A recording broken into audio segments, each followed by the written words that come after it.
In this video, I'm going to show you how to improve your dialogue audio for your YouTube videos or your podcast. We're going to take it from sounding like this, normal, average, everyday audio, and we're going to turn it into this, which is much more full, present, and rich. And the best part about it, it's totally free. Let's do it. Yeah.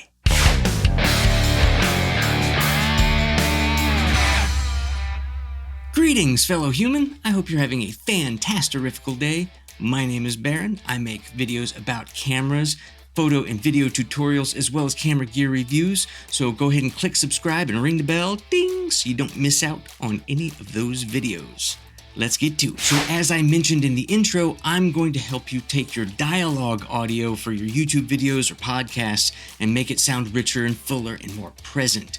And to do that, I'm going to show you the tools that you need, and you can get them for free, so you don't have to worry about that stuff. Most of the video editor that you probably have, you got all the tools in there already. And if you don't have the tools or you're using Audacity or something like that, then you can get the plugins for that for free. I mean, it's all free. Free is good. We like free. But before I reveal my many secrets to you, let's manage some expectations. What I'm going to show you is intended to be used on audio that was recorded properly with no major issues. It is not a wand that we will wave and magically fix problems in your audio. That's not what this is for. Although I did design this system to work with most voices and microphone combinations that you might come across, it's not going to work with all voices and microphone combination things. So hopefully it's going to work for you, but it may not. So, I make no promises. This was designed to be used for YouTube videos or interviews or podcasts or things of that nature, not necessarily for, narrative films or documentaries. Typically, you want more natural sounding audio that way. And with this method, it does a little bit of special magic things. Pixie dust, unicorns, sunshine, clover. It's amazing. And it is designed to be just the starting point to get you 99% of the way there, so that you only have to make some very, very minor tweaks and adjustments to make it sound right for your microphone and your voice. All right, so we're going to use 4 tools to make this happen: a de-esser, an EQ, but not just any EQ. Make sure you're using a parametric EQ, a compressor, and a limiter. In that order. Don't put them in other orders. That would make them sound weird. We want them in that order, specifically. I'll put the list there so you know what order they go, that order. And don't worry if you don't know what those tools are or how they work. That's not important for this video. I'm going to actually tell you the settings for each one of those tools, and then you can just save it as a preset in whatever program you're using. So here are the settings for each of the tools, starting with the de-esser. The frequency setting on the de-esser should be set to 2500 Hertz, and the sensitivity should be set to full, 100%, whatever percentage that your de-esser says, set it to full. Now you want to set the strength to negative 6.5 decibels, and you want to set your smoothing to 14 milliseconds. Now go ahead and open up that EQ. On your EQ, the first thing you want to set is your high pass filter or low cut filter, whichever one it is labeled as. They're the same thing. You want to go ahead and set that to 54 Hertz. Next, you want to set your low pass filter or your high cut filter. Again, however it's labeled on your particular EQ, they're both exactly the same. You want to go ahead and set that to 14,600 Hertz. So let's start with the high frequency settings, and then we're going to move on down to the low frequency settings. So the first setting is at 2200 Hertz. You want to set this up 5 decibels. Just go ahead and move it up 5 decibels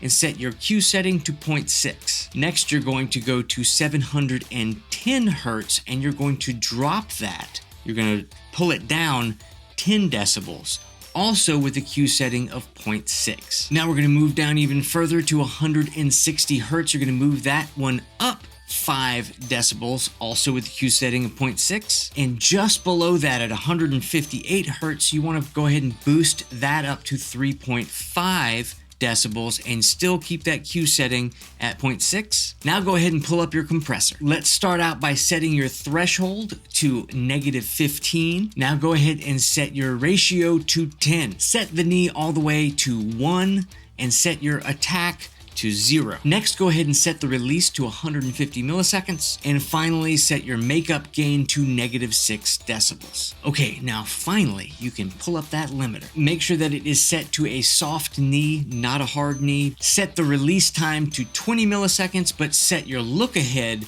to 2 milliseconds. Make sure that your gain settings and your output settings stay at 0. If you're more experienced in audio and you actually want to remove unpleasant frequencies from the microphone or the speaker's voice, you're going to want to add a second EQ and place it directly after the de-esser before the other EQ. And I find that you always get better results if you put your corrections EQ, where you're actually correcting, frequencies, put that in front of the character EQ, where you're molding it to sound a particular way, which is what we're talking about in this video. So once you've set all that up and saved it as a preset in your application of choice, go ahead and use it and let me know how it goes. You type a thing down there. You can be like, hey, it works fantastic, thank you so much. Or you can say like, it didn't work for me at all and I hate you for wasting my time. That's fine.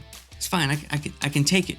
If you like this video, do the thing where the thumb goes up. If you did not like this video, do the thing where the thumb goes down. And that's okay, because I wasn't going to invite you to the party anyway. Psh, thumbs downer. And if you want to see more videos like this one, as well as gear reviews, go ahead and click subscribe and ring the bell. Bing! That's how you ring it. And that's everything I got for you today, so go ahead and grab your camera, whatever camera it may be, and go make something awesome. Yeah!